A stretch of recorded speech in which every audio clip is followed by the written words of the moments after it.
A'udzu billahi minasyaitonir rajim. Bismillahirrahmanirrahim. Assalamualaikum warahmatullahi wabarakatuh. Sahabat Mutiara Hikmah yang insyaallah dirahmati oleh Allah Subhanahu wa taala. Ada suatu kisah pada suatu hari ketika Abu Sufyan Tsauri sedang bertawaf mengelilingi Ka'bah. Beliau melihat seorang pemuda yang sedang bertawaf mengelilingi Ka'bah. Pada putaran pertama, bahkan sampai putaran ketujuh, pemuda tersebut hanya bersalawat kepada baginda Rasulullah SAW. Lantas, Abu Sufyan Tsauri pun heran melihat pemuda tersebut, langsung menghampirinya. Wahai pemuda, mengapa engkau saya lihat dari tadi engkau hanya bersalawat kepada baginda Rasulullah SAW? Engkau meninggalkan sunnah-sunnah Rasulullah SAW saat engkau bertawaf.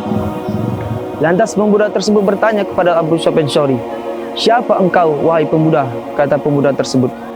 Lantas Abu Sufyan Tsauri menjawab, aku adalah Abu Sufyan Tsauri. Aku adalah orang arif di negeriku ini. Lantas pemuda tersebut menceritakan mengapa ia selalu berselawat kepada baginda Rasulullah SAW saat ia bertawaf. Pada suatu hari, kata pemuda tersebut, aku dan ayahku hendak pergi meninggalkan negeriku untuk berhaji ke Baitullah dan berziarah ke makam Rasulullah SAW, kata pemuda tersebut. Lantas di tengah perjalanan, ayahku tiba-tiba jatuh sakit yang amat parah, kata pemuda tersebut. Lantas aku berusaha untuk mengobati ayahku tersebut sampai dengan sembuh. Namun, semua hal yang kulakukan adalah sia-sia. Pada saat itu juga, ayahku meninggal dunia di negeri orang lain. Dan hatiku sangat hancur pada masa itu. Pada saat ayahku meninggal dunia, ada sesuatu hal yang tidak paling aku senangi, yaitu seluruh anggota tubuh ayahku berubah menjadi hitam legam seperti dibakar. Lantas, pada saat itu juga, aku meminta bantuan kepada orang-orang yang berada di negeri tersebut. Namun, tidak ada salah seorang pun yang ingin membantu jasad kedua orang tuaku. Lantas, pada saat itu aku pun terletih dan aku tertidur di sebelah jasad ayahku. Dan setelah aku tertidur, aku bermimpi ada seorang pemuda yang mendatangi jasad ayahku. Pemuda ini tampan, wajahnya bersinar seperti mutiara. Lantas, pemuda tersebut langsung membuka kain yang menutupi seluruh anggota badan ayahku. Dan ia mengusapkan ke kepala ayahku tangannya. Dan seketika itu, tubuh ayahku yang hitam legam kini berubah menjadi cerah bercahaya seperti mutiara.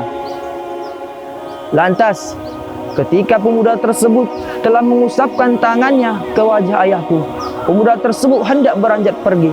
Lalu aku menarik kain pakaiannya dan aku bertanya kepada pemuda tersebut, wahai pemuda, siapakah engkau ini?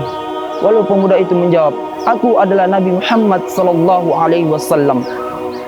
Lantas pemuda itu mengatakan, benar, ayahmu ini adalah seorang pendusta, seorang pendosa selama ia masih hidup.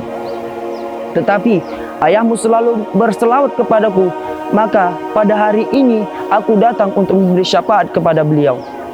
Lantas ketika itu aku terbangun dari mimpiku, wahai Abu Sufyan Tsauri, dan aku langsung bermunajat kepada Allah Subhanahu wa taala, jikalau umurku panjang, niscaya tidak akan pernah aku sia-siakan hidupku kecuali hanya berselawat kepada baginda Rasulullah SAW. Dari kisah inilah mengapa aku selalu berselawat kepada baginda Rasulullah SAW, dan semoga Allah menunjukkan jalan Shiratal Mustaqim bagiku, dan kelak aku akan mendapatkan syafaatnya di akhir yaumil kelak. Dari kisah ini kita dapat mengambil hikmah, hendaklah kita selalu berselawat kepada baginda Rasulullah SAW, dan moga-moga kita ditunjukkan jalan Shiratal Mustaqim, dan kelak kita akan mendapatkan syafaat beliau di akhir yaumil kelak.